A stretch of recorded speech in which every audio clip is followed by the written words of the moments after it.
నిన్న మనం చూడొచ్చు బీటెక్ రవితో ఇక్కడ బ్రదర్ అనిల్ సడన్గా యాదృచ్ఛికంగా కలవడం జరిగింది.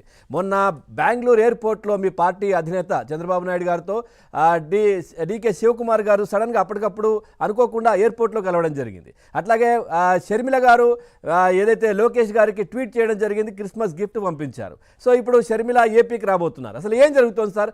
ఏంటి వ్యూహం ఏంటిదంతా? ఒకటి let us be very clear. ఇప్పుడు సపోజ్ మీరు నేను ఒక థియేటర్ కి పోతాము, మీరు ఫ్యామిలీతో వస్తారు, నేను ఫ్యామిలీతో వస్తాం, మనం అక్కడ కలుస్తాం థియేటర్ లో బయట. మీ సినిమా మీరు చూస్తారు, నా సినిమా నేను చూసుకొని వెళ్ళిపోతా. సో దానికి ఏం సిగ్నిఫికెన్స్ ఉంది? ఆ రోజు డీకే శివకుమార్ నాగ్పూర్ పోతున్నాడు ఫ్లైట్ లో. ఇన్సిడెంటల్ గా అదే టైంకి చంద్రబాబు నాయుడు గారు ల్యాండ్ అయ్యారు. సో దాని గురించి అసలు ఇప్పుడు ఎయిర్పోర్ట్ కు పోతాము, లేదా రైల్వే స్టేషన్ లో వాళ్ళు కలుస్తారు, కలవగానే అది మంత్రాలు అనుకుంటే ఇది చాలా పొరపాటు. ఓకే, సో దాని మీద అసలు సిగ్నిఫికెన్స్ కాదు, ఏదో ఇంకా మీడియా సెన్సేషనల్ గా చేసి దాన్ని ఒక వార్త చేయడం అంటే ఓకే, మనం ఎంతసేపు అయినా దాన్ని డిస్కస్ చేయొచ్చు. కానీ సో ఐ డోంట్ థింక్ అదే ఒక పెద్ద ఈక్వేషన్ అని కూడా కాదు. ఇప్పుడు షర్మిల దగ్గరికి వస్తే ఒక హ్యావ్ సింపుల్ థింగ్. ఇప్పుడు షర్మిల గారు పార్టీ విలీనం చేసింది అనేది తప్పు. పార్టీ ఆడుంది అసలు, నాయకులు ఆడున్నారు, ఆ పార్టీకి అందరు రాజీనామా చేసి వెళ్ళిపోయారు. తెలంగాణలో కార్యకర్తలు ఆడున్నారు. ఆమె విలీనమైంది కాంగ్రెస్ లో అని చెప్పండి. పార్టీ విలీనం చేశారనేది తప్పు. ఎక్కడుంది పార్టీ? వైఎస్ తెలంగాణ పార్టీ అనేది అసలు లేనే లేదు. సో ఇప్పుడేమో ఆమె వచ్చేసి చేసేది ఇప్పుడు గోన్ ప్రకాష్ గారు చెప్తుంటే నాకు నవ్వు వస్తా ఉండింది.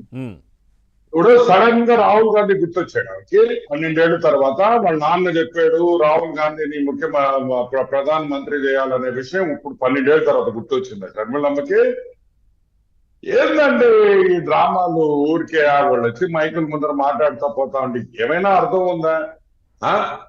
నేను సింపుల్ గా ఒక పాయింట్ అడుగుతున్నానండి.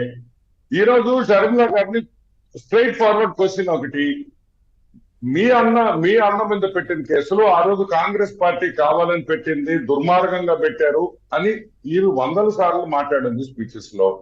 ఈ రోజు నేను ఆ రోజు పొరపాటుగా మాట్లాడాను, మా అన్న మీద, మా కుటుంబం మీద, మా వదిన మీద పెట్టిన కేసులన్నీ కరెక్ట్, కాంగ్రెస్ వాళ్ళు ఆ రోజు నిజంగానే పెట్టారు, వీళ్ళు దుర్మార్గులు అని వైఎస్ షర్మిల అబద్ధాలు చెప్పానని చెప్పి క్షమాపణ అడగద్దా?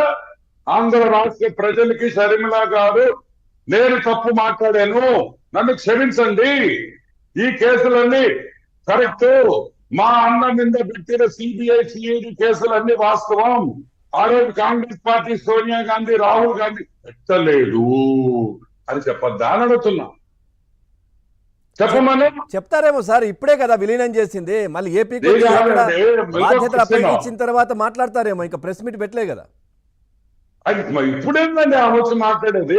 అంటే ఇన్ని రోజులు అబద్ధాలు చెప్పి అన్నది మమ్మల్ని ఆడుకున్నారు అందరు రాష్ట్ర ప్రజల్ని. సార్ ఒకవేళ ఏపీ పాలిటిక్స్ లో కాంగ్రెస్ పార్టీ తరఫున ఎంటర్ అవుతే ఎట్లాంటి ప్రభావం ఉంటుంది? మీ విశ్లేషణ ఏంటి దీనికి? ఏముంటుంది? అది కాంగ్రెస్ పార్టీ ఉంటే కదా ఆ ప్రభావం చూపించేదానికి.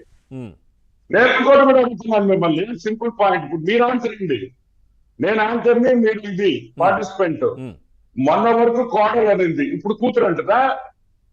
మొన్న ఏం చెప్పింది? తెలంగాణ గురించే అడగండి, నేను తెలంగాణ బిడ్డని, నేను తెలంగాణ కోడల్ని అనింది. ఇప్పుడు అవన్నీ క్యాన్సిల్. తెలంగాణ లేదు, ఏమీ లేదు. ఇప్పుడు నేను ఆంధ్ర ఏపీ కూర్చున్నాను. ఏంటండి ఇక్కడ ఉంది అక్కడ ఉంది కదా సార్? అదండి, ఆమె పార్టీ పెట్టినప్పుడు ఏం చెప్పింది?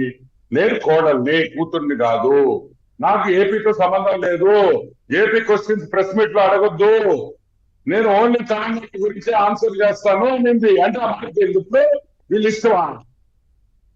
కాదండి, ఒక టోపీ తీసేసి ఇంకో టోపీ పెట్టుకోవడమా రాజకీయం అంటే? ఏం మాట్లాడుతున్నారండి? ఎంతవరకు న్యాయం, ధర్మం ఇది? ఈ రోజు వచ్చేసి రాహుల్ గాంధీ ముఖ్యమంత్రి చేయాలని మా నాయన అనుకున్నాడు, ఇప్పుడు మా నాయన చచ్చిపోయి 12 ఏళ్ళు 13 ఏళ్ళు అయింది, ఇప్పుడు సడన్ గా నాకు మా నాయన చెప్పింది గుర్తొచ్చింది, ఇప్పుడు నాకు మా నాయన కల్లో వచ్చాడు, అయ్యో నువ్వు అన్యాయం చేశావే కాంగ్రెస్ పార్టీకి, నువ్వు మంచి పని కాదు, నువ్వు ఇమీడియట్ గా పోయి కాంగ్రెస్ పార్టీలో చేరు, కాంగ్రెస్ పార్టీలో పోయి రాహుల్ ముఖ్యమంత్రి అయ్యి మళ్ళీ నేను కల్లో వస్తాను, ఈసారి కల్లో వచ్చే లోపల నువ్వు నాకు మంచి గుడ్ న్యూస్ ఇవ్వాలా అని చెప్పాడా? కమాన్యా, what the hell is this? Drama going on. Okay sir, దీనికి ఏం చెప్తారు అంటే షర్మిల ఏపీలో పాలిటిక్స్ లో కాంగ్రెస్ పార్టీ తరపున అడుగు పెడితే టీడీపీ పార్టీకి ప్లస్ అవుతుందనే చర్చ బయట చర్చ ఉంది, అది నిజమంటారా? తెలుగుదేశం పార్టీకి కాంగ్రెస్ పార్టీ వచ్చినా, షర్మిలమ్మ రాకపోయినా ఈ రోజు షర్మిలమ్మ డిపెండ్ అయ్యే దౌర్భాగ్య పరిస్థితుల్లో తెలుగుదేశం పార్టీ లేదు, అవసరం లేదు. As it is Telugu Desam party బ్రహ్మాండంగా గ్రామ స్థాయిలో, మేము ఈ రోజు కాదు, గత మా చరిత్ర ఏంటో మీకు అందరికీ తెలుసు, ఎన్ని సంవత్సరాల నుంచి తెలుగుదేశం పార్టీ ఉందో మీకు తెలుసు. ఈ రోజు షర్మిల వస్తే మనం గలుపు దిశలో పోతాం అనేది అటర్ నాన్ సెన్స్. అసలు ఆ పార్టీకి మనుగడే లేదు. ఇప్పుడు కార్యకర్తల నుంచి వాళ్ళు ఎత్తుక్కోవాలా? అసలు ఆ వచ్చే ముందర గన్నవరం ఎయిర్పోర్ట్ లో ల్యాండ్ అయినప్పుడు క్షమాపణ అడగాలి.